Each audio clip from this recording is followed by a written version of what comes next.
everyone, and welcome to the first episode of Gemdealers, Basketball Podcast Edition. I am Tito with my boy Anton. and we are here to talk about Basketball and basketball collectibles, especially the cards. I myself am strictly an NBA card collector. Tito over here does cards and comic books and what else? Toys, Okay, toys also. getting into the video games now. I'm everywhere. Okay, nice. When did you get started in this? I mean, I've been a basketball fan for a while, NBA, but card collecting I started about 2015, right at the beginning of the 2015 season. Nice. That's when I first bought my cards, and that was the Karl Anthony Town Porzingis draft. They came in with some hype, and that's about the time I got in, and I think I spent all my money on cards that season, and I didn't even have money to buy Christmas gifts. And Just send them a I love you card, and that's it. yeah, that's about it. A different type of card. How about yourself? How long you been collecting? Oh man. Oh, I have all those old ass cards. You know, I've been collecting for a long time. I've been watching for a really long time, and that's what it is. You gotta love the sport. You gotta respect the sport before you start making money out of the sport. And that's what we did. I think we paid our dues, and now it's I think the right time for us to, you know. I mean, right now, a lot of new people are coming into the hobby just with Zion and just how Panini's been doing things. And information. You can grab information from everywhere. So our jobs is to just to get the info for you. Right. And we minimize it as much as possible and get what's Right. actually I mean, for me, reasonable out there. Yeah, some people actually just collect specific players and whatever teams and whatnot. But for me, the biggest high out of the hobby is picking out the players before they break out. And that we're gonna help you with that. We'll give you guys information. We'll tell you who we're keeping eyes on and who's poised for breakouts. And We can even give you some sad stories. Tell them about your Giannis story. I love that Giannis story. No. Yeah, I love Giannis. Yeah, Giannis is a great player. So I was on to Giannis way before he blew up, but I wasn't collecting cards at that time. No, but how much when you saw the cards, how much were they going for compared to now? In the 2015 season, the mistake that I made was just focusing on the guys from that year's draft. So I bought into the hype, and I was buying Cat and Porzingis and D'Angelo Russell, when in fact I should have gone back and bought Giannis cards at that time, because he was still selling for about 10% of the prices right now. But those guys that you just mentioned, this year, it seems like they could all have comeback years. D'Angelo, Porzingis. Yes. And how would their value would look like now in different teams? In different teams, I mean, I think D'Angelo's actually lost a lot of value from what happened in Los Angeles. Even if he's in Golden State, alongside Steph Curry. From the prices from 2015, 2016, he's still underwater. Oh wow! Like his prices have not held up particularly well. Cat has been doing fine. He hasn't stumbled. Like he's healthy. He plays all 82 games. And he's looking good this year. I think he's gonna have a big season this year. But unfortunately, the Wolves are not gonna be any good. So that's not going to boost his value too much. But on a personal level, Cat's going to do very well. They just need better players around him. And D'Angelo Russell was actually supposed to end up in Minnesota from Brooklyn. Cat was already on. That would have been good. That would have been good for him. Yeah, they're best friends. They spend. Oh, that's right. He said he wants to team up with Devin Booker as well. All three of them. Yes. Eventually, I think if we'll see how the season starts off for Golden State, but if they come out stumbling, there's rumors that there's zero defense in that future team. They better get somebody good that can play defense. I mean, if Klay Thompson comes back, he's a great defender. But if they pull the plug early, I think they're going to try and move D'Angelo. I think they view him more as a asset. Yeah. So I don't know how they would work out a deal because I think Andrew Wiggins would be involved in that, and Oh, there's nobody wants Andrew Wiggins. But going right. back to what we were talking about earlier about the rookies, what about the rookies for this season? This season, I would suggest, like personally, I'm not even going in on anybody right now, but because everything so far is just college cards, and college cards don't hold up very well in value long term. So if you're new to the hobby, just chill out for a little bit, watch some games, get a feel for the players, and wait for the NBA sets to come out. For the collectors now? What are we looking out for? Collectors now, I mean, there's guys, we'll talk about it on the next few pods about players on the come up, but I would say anybody that's active right now in the NBA, other than your Currys, your LeBrons. So, as somebody that already collects, Zion went down, obviously, and some people may think that now is the right time to buy low on Zion. But it's at this point, goodness, it sounds more of a high risk. It's a very high risk. It's a very high risk play. He could be what he's expected to be, but it's still a high risk play. Anybody that hasn't established themselves as Hall of Famers, you're taking a risk. So if you want the safe play right now, it's just LeBron and Curry in the NBA. Even Giannis is What not about a Harden? Harden, yes, but he needs a championship. He needs a championship under his belt. This year he's looking good. That team is looking good this year. Yeah. Depending on how Westbrook, from what we've been watching in the preseason, it doesn't even look like Westbrook has been trying to take over at least. Yeah, I think at this point Westbrook realizes that He can't be a ball hog no more. right that doesn't work. Damn. That doesn't work. How many years later, huh? I mean, he's a competitor and he's always been that way. But I think he finally is ready to let somebody else be the go-to guy. I don't know, man. He looks like a Carmelo Anthony type ball hog, and eventually he'll come out of that shell and like, okay, screw this. I don't think so. I gotta sell my shoes. I don't think so. I think I mean these guys already have a relationship from the OKC days. Oh, that's right. I think Westbrook finally he's realized what he has to do to make the team better. Well, for the rookies, we talked about Zion. What about our next one? I think you know what this one I like. Tyler Hero. Yeah, he's young. He's 6'5", so he's looking good. I think he was 13th pick.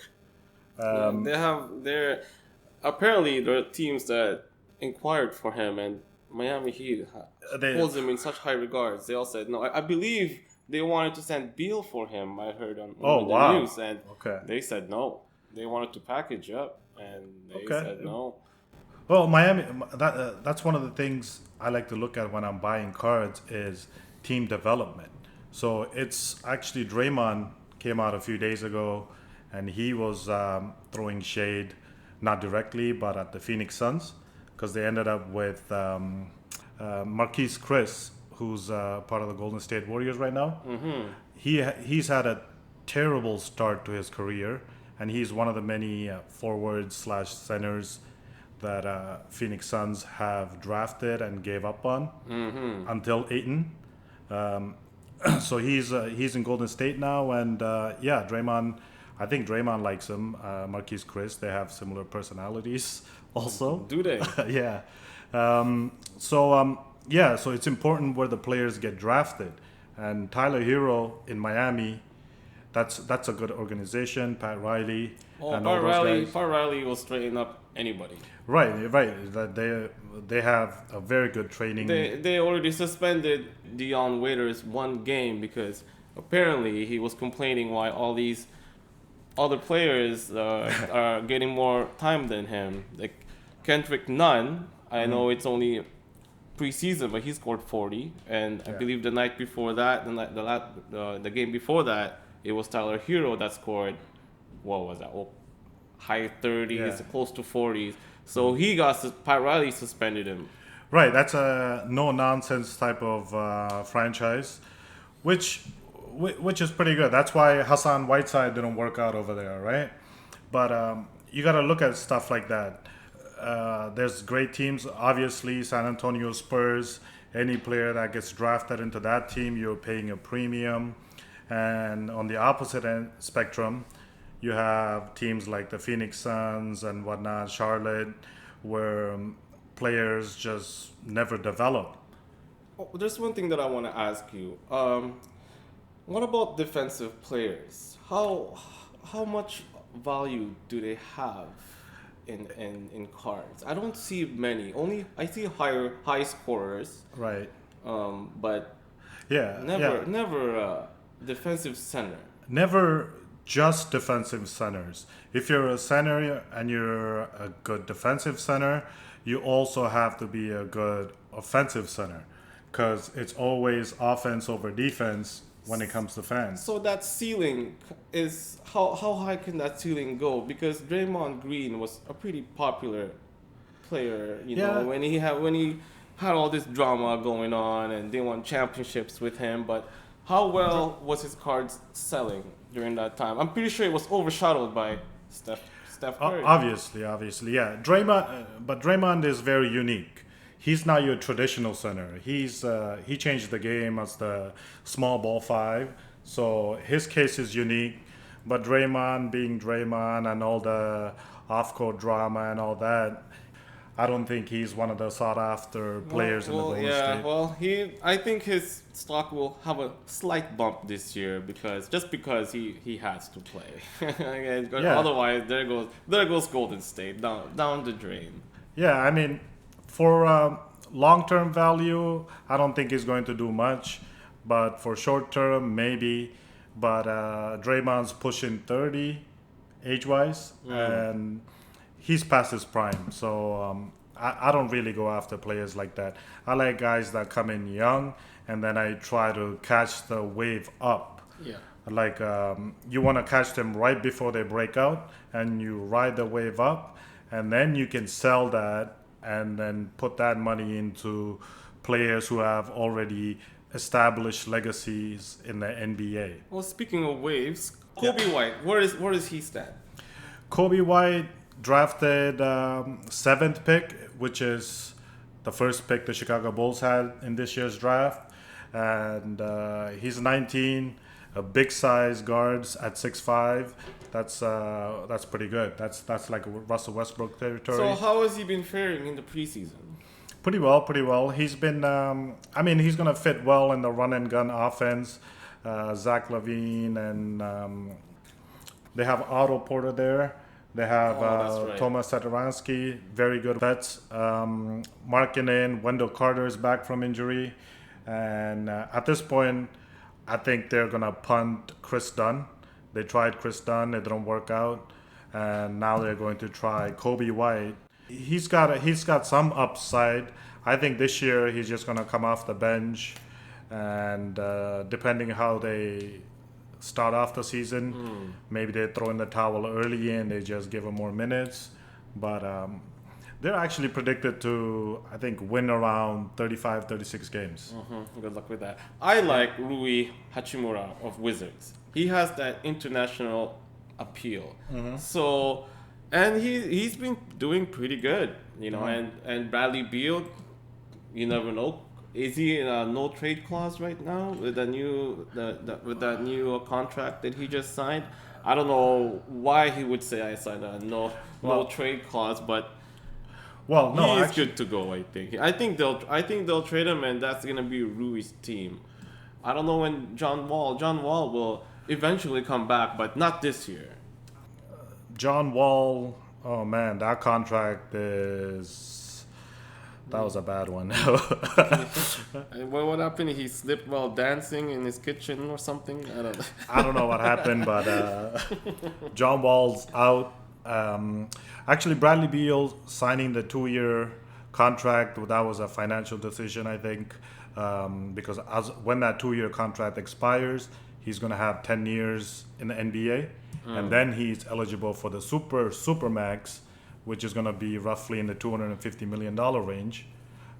So he signed now the 2-year extension. That makes him that makes it so that he cannot be traded any times during the season. Yeah. So he's going to, I don't know. I think next year he's going to get traded, maybe in the off season or whatnot. But So what about the other rookie that we've been looking at, Ja Morant? yeah, he's good. He's gonna run. He. I think he's gonna be the future of Grizzlies. Well, it's him and Jaren Jackson Jr. They're running mates, but yeah, we'll see. We'll see how Ja Morant goes. I like him, but like I said, I need to see him play in the NBA. I need to see these guys play once the season starts, and then we can figure it out what Yes. their values are. Yeah, we actually just did our auction draft in fantasy league. Yeah, And that's the he keeper. went pretty high, and it's a keeper league, so he was average for what, $1 or $2, and he went for $12, $13. We play money league in fantasy as well. Right, So why don't you tell them why it's important in a way that we play fantasy basketball? Right. We've been playing fantasy basketball for a long while now. Even for me, even before I started collecting Should be, cards. I think we're close to 10 years. At least I know for sure. I'm 10 years. Maybe you're a year longer. Yeah. But I think for you guys that collect cards but don't play fantasy basketball, I think it's great that it's a great tool. You can use it as a tool to keep track of all the players that you're interested in. Yeah, and you guys don't have to pay for money if you don't want. Just sign up. Just sign up on Yahoo for a free league and just draft the team with the players who you want to follow. And they have a great feature where you can have a watch list and you can add all your young guys or all your prospects. It tracks their stats easier. Instead of having to go to a box score individually, and Yeah. you can just go to one page and it shows you the stats of your players from the previous night or the previous week, whatever. There's also a feature where you go to research and look at what's hot and the hot Yeah, pickups, what and players it are shows trending the and whatnot, statistics of how many people, what the percentage of the majority of people are picking. Those are the players, I guess, that are buzzing for whatever timeline. And that's when it's up to us to make the call. If is it a short term, is it a long term? It's very tricky, and in a way, it's all about like I said in the beginning, it's knowing the game and knowing where it might go and make the best decision for you. And whatever it is that you're trying to get. If you just like the player, like for me, I love Iverson. I collect Iverson like there's no tomorrow. I have most of his jerseys, but I'm not planning on selling any of it. So just Right, but I think that's where you have to figure it out for yourself. What kind of trader you are, if you want to do long term. I mean, you can't go wrong with buying LeBron rookies or Jordans or even Iverson, because those guys, their careers are done. They've already accomplished everything they have to accomplish, but except for LeBron's still going. But when you're buying new guys who haven't done anything, who haven't even made a finals yet or won MVPs or any of that stuff, those are very risky investments. So you got to keep a close eye on it to make sure where your money is, because sometimes there's a very small window where you can sell these cards before they start dropping off in price. And that might be it. Like, for a good example, the other day I was just browsing through stuff. Where do you browse? Just online, everywhere, right? There's some great sites. If you want to look at prices, eBay, you can look at eBay historic prices, but eBay only goes back 3 months. There's a website, PWCC, where you can go back years worth of sell prices. They're linked to eBay as well. Know where you're at and where you want to go with your buys. They're called trading cards for a reason. They're meant to be traded. And also, we were talking about why it's a good time to get into collecting basketball cards. Right. I mean, there's a lot of hype around basketball cards just in general. There's big names out there like Gary Vee that are on Instagram and YouTube just pushing collectible cards. This is a guy that's spending. I think he bought $100,000 worth of Darren Fox cards. It could be the next international sport. It could replace. I know soccer is pretty big, but it's not. No, it's soccer not that popular here. in North America. No. In North America, soccer is not popular, but it's big everywhere else. But basketball is getting there in Europe. It's getting there. There's a lot of new fans coming in and being part of the NBA, especially in Asia. It's unfortunate what's happening with the whole China situation. We are drafting more international players more than ever. I think yes. I think all the best players in the NBA are on the come up. Jokic, Antetokounmpo, Kristaps. Kristaps. Those are and Doncic, last year's big player. Yeah, Siakam. The game is expanding. The hobby is expanding. There's more money for us. That's the way it is, and we try to use that. We do more than just collecting.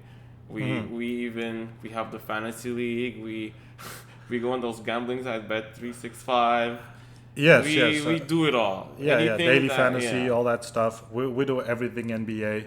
I guess the biggest one would be collecting cards. Yes. So I think that's a wrap for the first episode. This was just an intro episode. We just wanted to get this out there, let you guys know what kind of content to expect in the future. Shortly after this, we're going to be releasing the next pod where we're going to start looking at each team individually, all 30 teams, and we're going to give you guys our plays in terms of cards of guys that have short-term potential, long-term potential, who to buy, who to sell, and you can use that information however you like. So tune in for that.